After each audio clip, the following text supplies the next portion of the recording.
Yo, guys, this is big right here. This is TEDxCulverCity. All right, so we're going to break it down here. I'm giving you a little snapshot.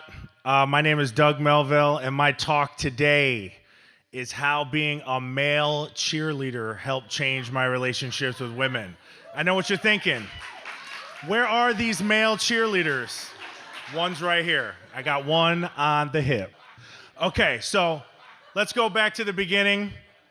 Right here, I'm in football like millions of Americans. I went to high school, played football. It was my alpha male sport of choice. I was obsessed with it. The hitting, the tackling. I loved the locker room, all of the tribal energy. It was the alpha male gathering that we all surrounded ourselves in. I didn't really have much exposure to women beside my helicopter mom, who was always 3 feet away from me at all times. My sister had gone off to school. My dad was a judge. He was always working, super serious. And I really excelled at football, and I didn't really have any female influences. So it was the summer before college, and I had turned down a couple partial scholarships with the chance to walk on. I wanted to be Rudy and walk on to a big-time college program. So I went up to Syracuse University. My first day, we in the Final Four, just throwing that out there. 2 times if you're keeping score at home. And I went up to the field house and I asked the coach if I could try out for 1 day. And the coach said, fine. I went to the tryout. And after the end of the tryout, the coach sat me down in his office. He goes, Doug, I want to talk to you about my recommendation about what I think you should do. And I was like, okay, I'm coming back tomorrow. What position are we playing? He goes, after looking at you on the field, I actually think you should be a cheerleader. So in my mind, I'm thinking of a 7-year-old girl with pom-poms. What was this man trying to tell me? I just gave it everything I had. I worked out in the off season. I took the walk of shame back to my dorm. I sat in the lobby just staring, replaying the moment in my mind. And a student comes up to me and he goes, hey, how you doing? What's going on? I'm like, don't talk to me. He said, my name's Chris, and would you be interested in being a male cheerleader? And I said, oh, is this guy a plant? Who is this guy? And he explained to me that he was auditioning and that they needed a few more guys. So I immediately went to the computer lab and I looked up cheerleading because I actually must not know what it is. I mean, the odds of 2 guys telling me in the same day. And then I looked it up and I found out that it was actually a sport started by men for men in the late 1800s. And the first woman cheerleader appeared on the scene in 1927 because there was a lack of female sporting activities for them to participate in. And then in 1940, with the invention of the pom-pom, the industry changed over and became somewhere for women to be involved with sporting events. I learned that 4 presidents were actually male cheerleaders. So we got FDR, we got Eisenhower, George W. Bush, Ronald Reagan. Then I'm looking through the list. I'm like, oh, we got Steve Martin up in here. I'm feeling real good about this. We had Samuel Mother effing Jackson was a cheerleader. I'm like, yo, I'm down. I'm going to the tryouts. I'm going to win this. So I decide to go to the tryouts, and I actually am amazing at cheerleading. I can't even believe this. This was my natural gift in life, was actually being a male cheerleader. And cheerleading actually became the centerpiece of my entire college experience. So I ended up traveling with the football and basketball team. I added it up, 42,000 miles, 16 states. We got to go to 3 NCAA basketball tournaments, 3 bowl games, and a Final Four. And really what had changed was that this gave me so much exposure to the alpha woman, who was much stronger than the alpha man.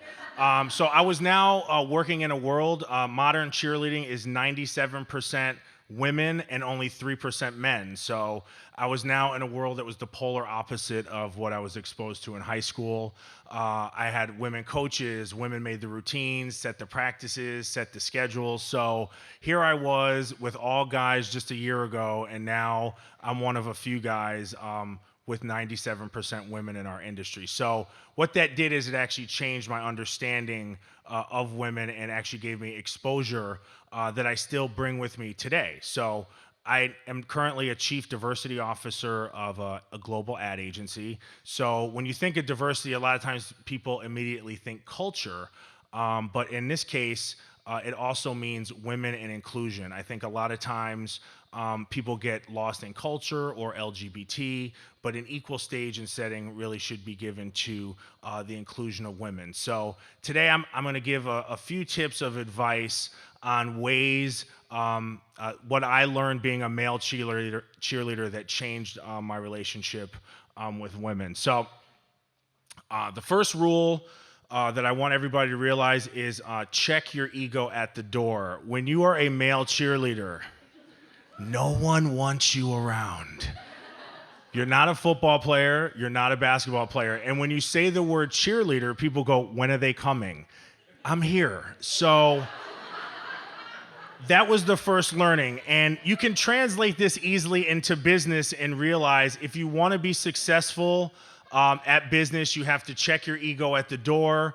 I still remember the nightmares of my parents sitting me down and go, okay, so what are we supposed to tell our friends exactly that you do?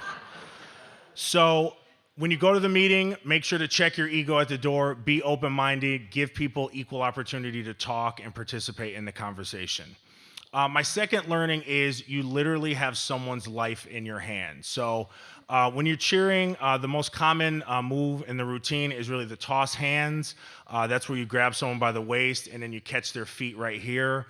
In a game, when you're on the basketball court or football field, when you're hoisting someone 5 to 8 feet off the ground, you literally have their life is in your hands. I mean, they totally and completely trust you. There's no nets, there's no spotter when you're on the court. So you have to realize that if you drop them, you're talking about permanent injuries. You could hurt their neck and back. I mean, this is a disaster.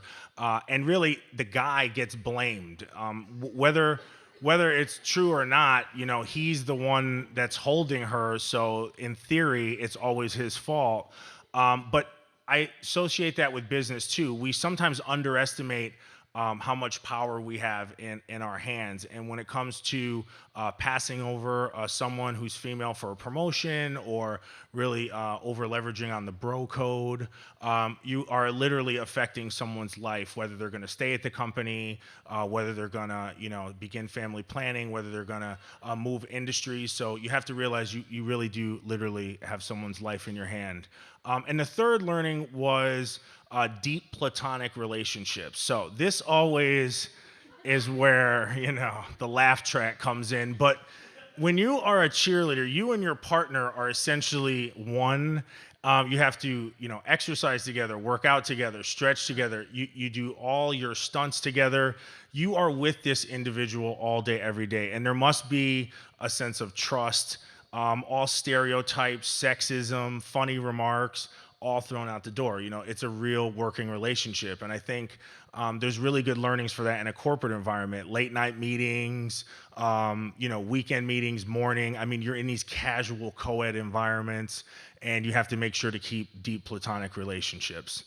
Now, on the female side, there was 3 things that I learned that I still actually apply to myself, but also I always tell people that they should be reminded of. And when I first started cheering, I remember the question I kept asking the women cheerleaders were, how do you balance yourself on somebody's hands? This is the craziest thing I've ever seen.